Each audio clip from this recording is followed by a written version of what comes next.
Alright, so this is going to be our garden bedder, and we've got one furrow that's going to run down the center. It won't be at this depth. We're going to set the blades up first, and then we'll run one pass, and then we'll set the depth.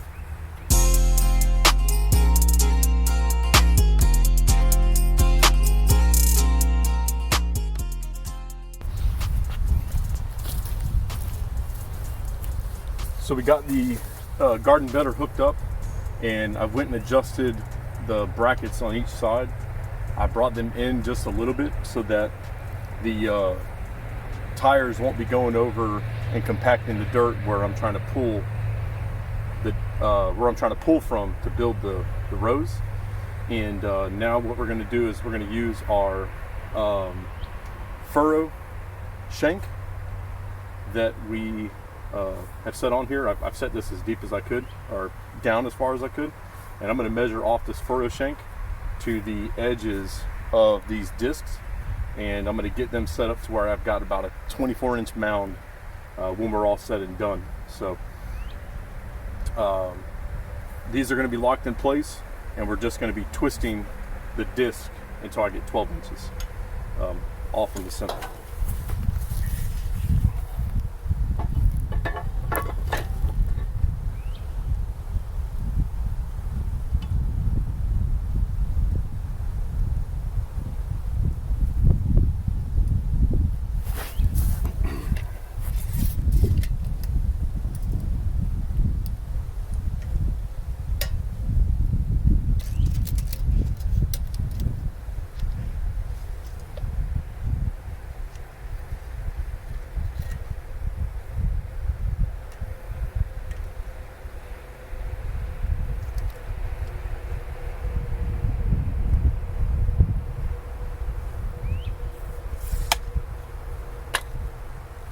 That one looks pretty good there.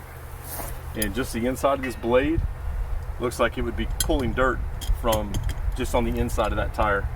So that's pretty much exactly what I was shooting for. We'll get this tightened down here.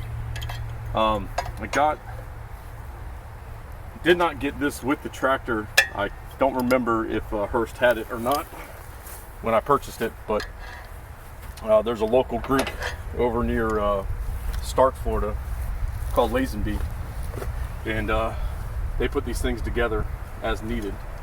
It comes with a bar and everything separate, and you can add the furrow to it. So that is the direction we went, supporting a nice local company where we can, because it's not always the case.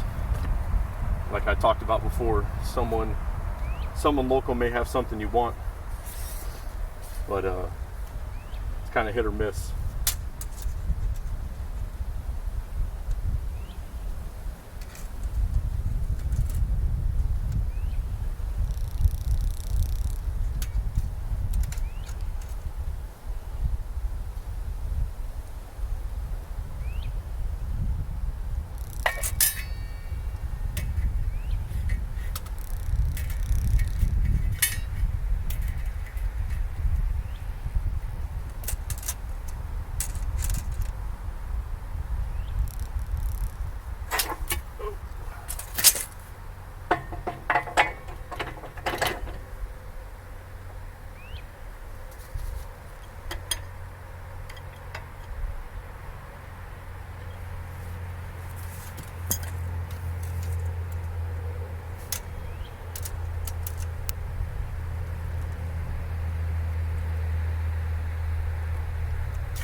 That'll do it. I don't think there's a rocket science to this. We'll lock this one down, and I'm going to get our furrow raised back up out of the way. When we do go to mount it, we'll drop it back down. I'll try to get a dimension as to how far it needs to go. the object is, or the objective is to cut a 6-inch deep hole. So this is going to mound everything up, and then I want my furrow to cut in the center a 6-inch deep hole, 6-inch deep furrow, and we're going to take our drip irrigation that we picked up from Haas Tools online, and we're going to run that drip tape down that 6-inch furrow, 6-inch deep furrow, and come back and push dirt back on top of it, and that'll give us the proper depth we need to water all these plants that are going to go in. And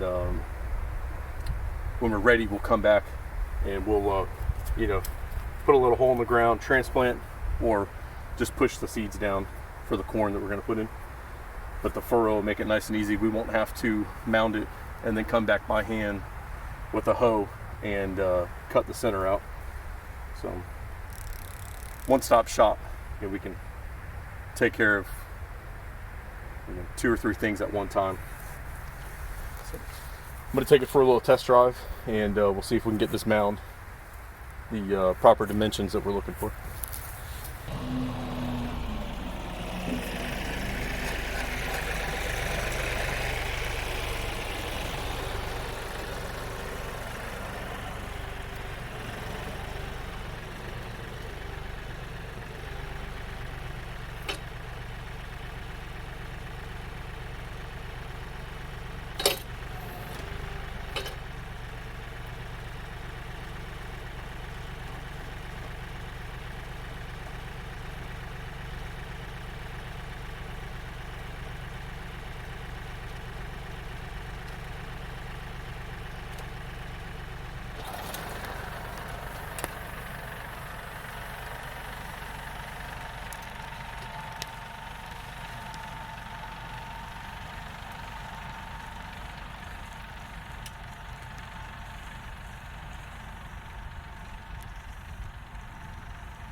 All right, so here we go. We got all the rows in on our little plot over here, little garden plot, and the little furrows are all put in. It didn't work as well as I thought it was going to be, even though I thought I set it up perfectly. But we've got the drip tape in some of the rows, and we've got the main line ran, and we're about to start hooking that up right now.